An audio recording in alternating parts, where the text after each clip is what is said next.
Hey y'all, it's Tuesday and we are here. I'm excited to be with y'all tonight.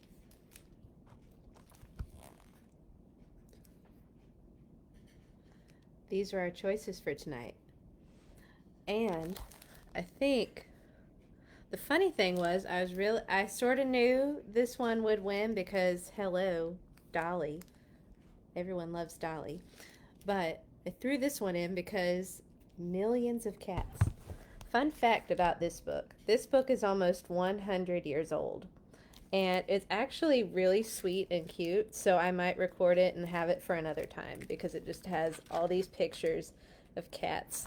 And it's about this little old couple that are super lonely and they want something to love. And then this man finds cats and brings it. I'm gonna stop. I'm gonna stop.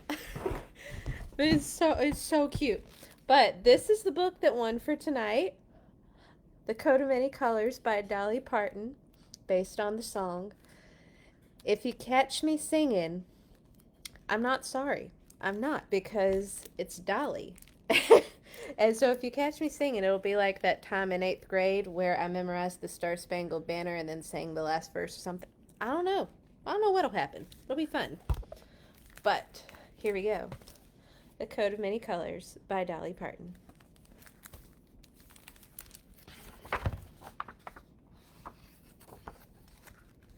Illustrated by Brooke Boynton Hughes. There you go. It's a very large book, so you have to sort of hold it the whole way. Back through the years, I go wandering once again.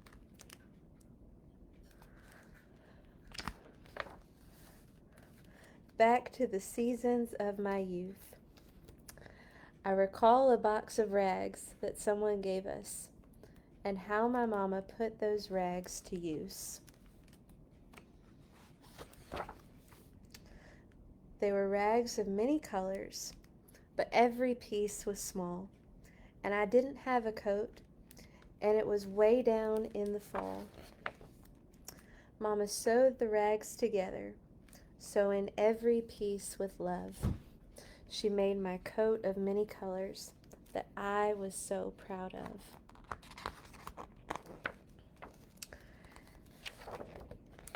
As she sewed, she told a story from the Bible she had read about a coat of many colors Joseph wore, and then she said, I hope this coat will bring you good luck and happiness, and I just couldn't wait to wear it. And Mama blessed it with a kiss. Aw, that's so sweet. That's so cute. Aw.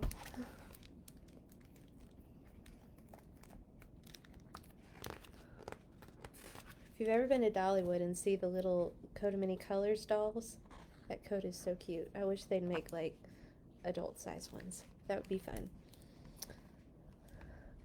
My coat of many colors that my mama made for me, made only from rags, but I wore it so proudly. Though we had no money, I was rich as I could be, in my coat of many colors my mama made for me. Oh, look at this. She's singing out of a little can. That's so cute. So with patches on my breeches and holes in both my shoes, in my coat of many colors, I hurried off to school. Just to find the others laughing and making fun of me, and my coat of many colors my mama made for me. Not cool, kids. Not cool. And oh, I couldn't understand it, for I felt that I was rich, and I told them of the love my mama sewed in every stitch. And I told them all the story Mama told me while she sewed, and how my coat of many colors was worth more than all their clothes. Preach on, Dolly. That's okay. But they didn't understand it, and I tried to make them see that one is only poor only if they choose to be.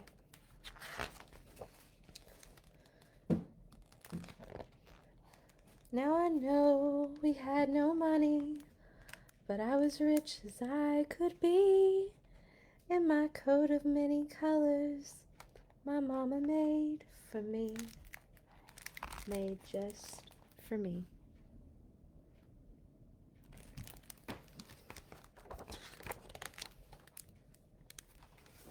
Ooh, we got a special note from Dolly, so I'm going to read it. People ask me all the time, out of all the songs I've ever written, what is my very favorite? It's an easy answer for me, because without a doubt, Coat of Many Colors is the most special to me. The song and now this book capture so many strong feelings and emotions. It warms my heart to know that for many people, these words have become a lesson to try to stop bullying in school. On that fateful day, I felt the terrible hurt when people made fun of me. It is a pain that takes a long, long time to go away. In fact, it never really went away until I sat down and wrote this song. Writing this song finally allowed my broken heart to heal. There's absolutely nothing wrong with being different. I think those who choose to bully just don't know how to handle somebody different from themselves. I hope this book can plant the seeds of tolerance, understanding, and acceptance in their heart. And for those of you who have already been victims of bullying, please know the hurt can heal. If this book finds one child comfort, then I guess all my dreams for this book have come true. Love always, Dolly. Oh, that's nice. Dolly. Y'all, I saw Dolly Parton one time. I think I was like 13 or 14, and we were at Dollywood, and they had this kind of parade or something, and she was there, and I was like, oh, wow. She was wearing sunglasses, and if you didn't know it was Dolly, it would be kind of hard to tell just a little bit, but then you were like, it's totally Dolly. And she was in this little white carriage and just going down the little street, and I was dying. It was amazing. I was like, but I was trying to be cool. I was trying to be chill, but it was really hard because I was like, oh my gosh, there's Dolly Parton right there. It was big. It was exciting. All right. This story is one that I found in the library at my church. And I thought I'd share it with us tonight for our Bible story because it's a really nice, sweet story. It's called The True Princess. What Makes Someone a True Princess in Jesus' Eyes by Angela Elwell Hunt. Illustrated by Diana Magnuson.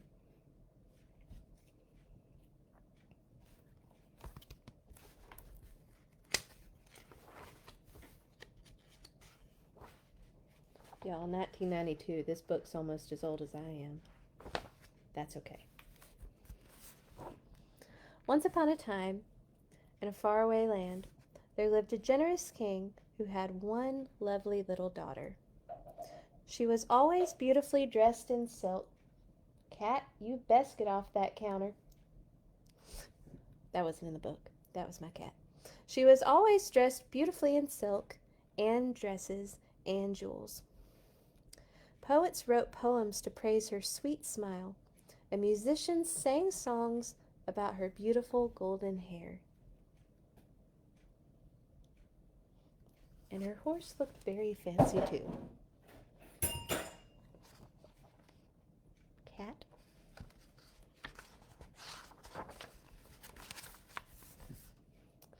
Whatever she needed was provided. Whatever she wanted was given to her. There were maids to dress her, singers to sing for her, and jokers to make her laugh. But best of all, there was Nana, who took care of her, and her father, the king, who loved her. One day, however, king heard news of trouble in another kingdom. "I must go away on a long journey to help a friend," he told his daughter. "You must remain here with Nana."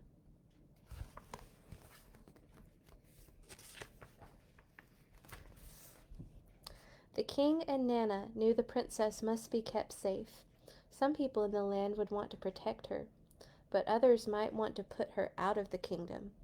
The king instructed Nana to put away the royal robes and crown of the princess and hide her away from the palace. "Remember," he said, "no one would expect a child of the king to be living as a servant."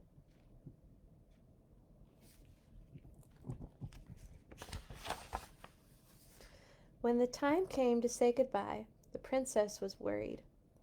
"Father," she asked, "how can I live outside the palace? Who will feed me? Who will dress me? Who will sing for me? Who will make me laugh?" The king smiled. "One day you will help me rule this kingdom," he told her. "But now you have much to learn." He placed his gentle hand on her head. "Nana will be with you," he promised. "She is following my wishes, so you will never be out of my care."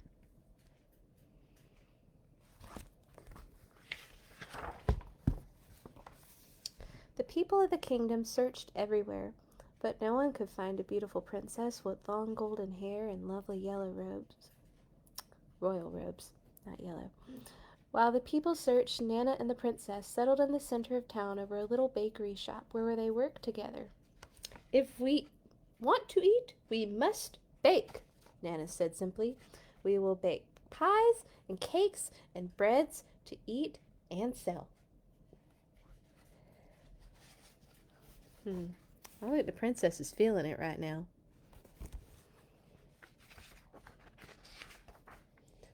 On their first morning in the little bakery house, the princess woke and murmured, "Dress me, please, Nana."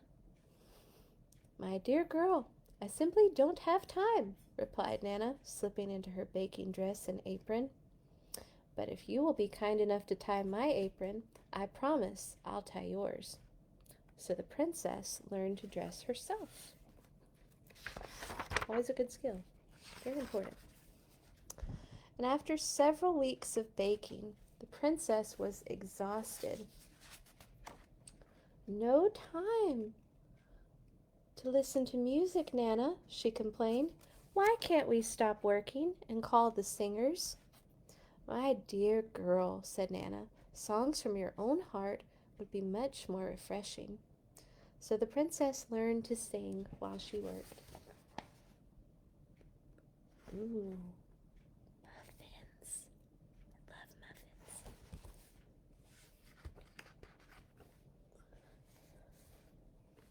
Now, page there, yeah. Now another day, Princess put too much yeast in a loaf of bread, and the dough exploded. Pop! All over the room. She looked at the mess and sighed. She called Nana in the next room. "Nana, can't we call in the jokers? I need to laugh again." When Nana looked in and saw the mess, she burst into a fit of giggles. "Who needs the jokers?" she said. "Take a look in the mirror." The princess did, and she learned to laugh at herself.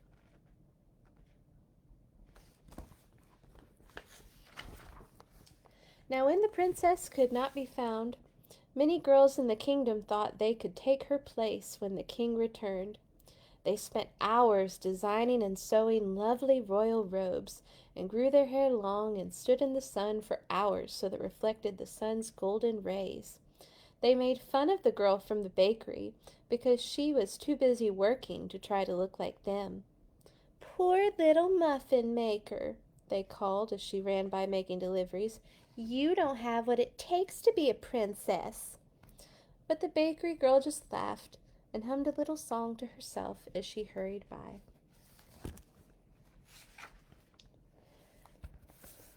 After many months, the king returned. His guards and servants escorted him immediately to his palace, and announced that the king would receive his daughter the next morning. The next morning, when the palace guards announced, "The princess is here," the king was surprised to see 25 young ladies waiting for him. They all had long golden hair and were wearing royal robes. A 26th girl stood quietly in a patched dress at the back of the room.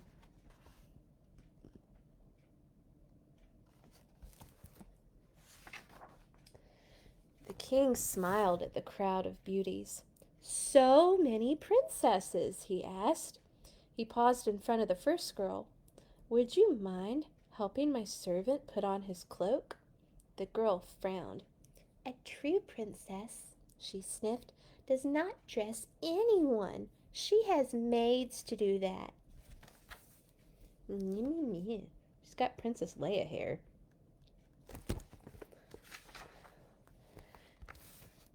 The king stopped in front of the second girl. "Would you mind singing a song or two for the kitchen helpers? They would enjoy it so much." The second girl smiled a little smile. "Princesses do not sing for cooks," she murmured. "They hire singers to sing for them." The king paused in front of a third girl. "Would you tell my soldiers a funny story?" he asked. "They are tired from our long trip." "Call the royal jokers," she suggested. "That's what a real princess would do."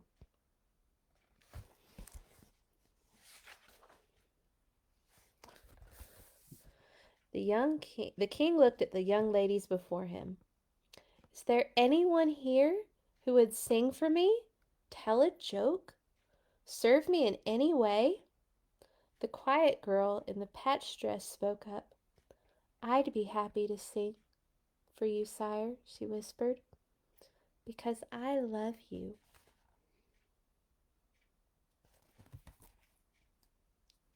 That's so sweet. "My darling child," said the king, hugging his daughter close, "it is love that marks a true daughter of the king." So the king and his princess were reunited, and it has been said that no princess ever was kinder, more loving, or a wiser ruler than she was. And no one in the world could bake a better pie.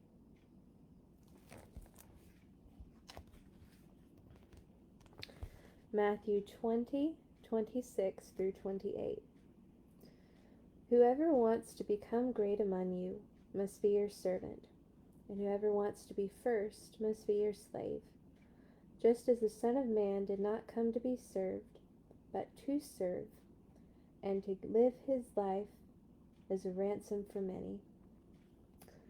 Jesus told his disciples that if they wanted to be great, they should first become servants and help other people. Nana taught the little princess to serve, and just as the king recognized the princess because of her love and willingness to help, so other people will know we are children of King Jesus if we love him and help others. Jesus was a servant, and we make him happy when we help others too. The end. All right, so got some great announcements.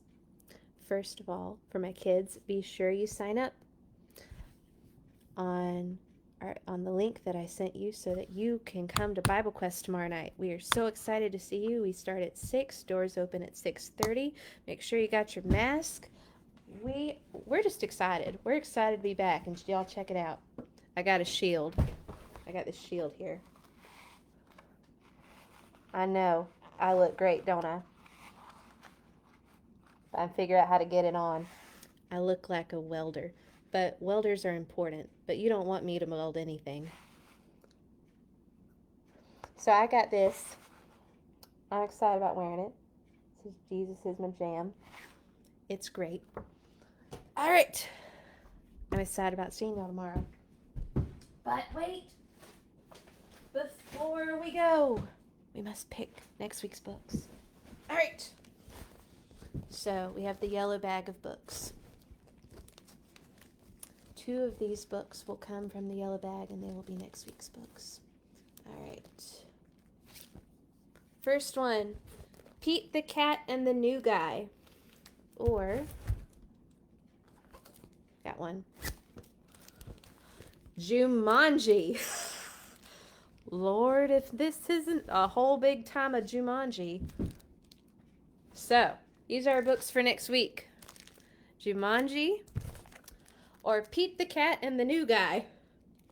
I'm kind of feeling this one, not gonna lie. Coronavirus is turning a whole big level 9 of Jumanji.